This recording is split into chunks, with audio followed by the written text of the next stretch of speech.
कछु देना ना लेना मगन रहना, कछु देना ना लेना मगन रहना।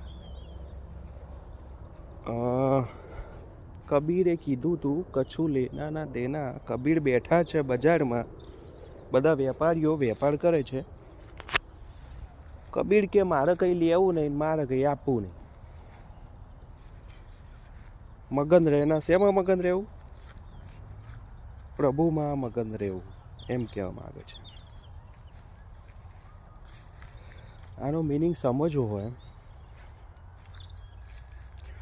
તો ગીતામાં એક શ્લોક છે,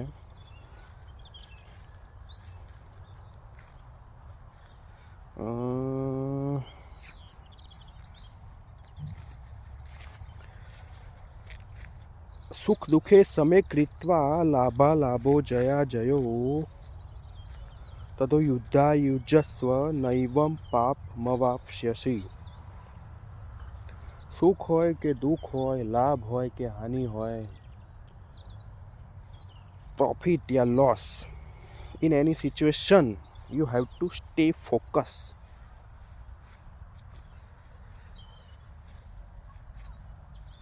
Focus on what? On God.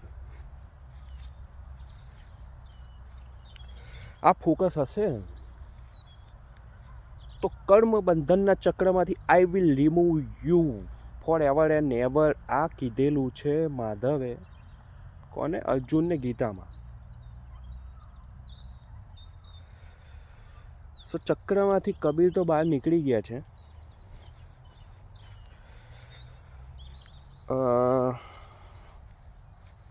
So you think about it.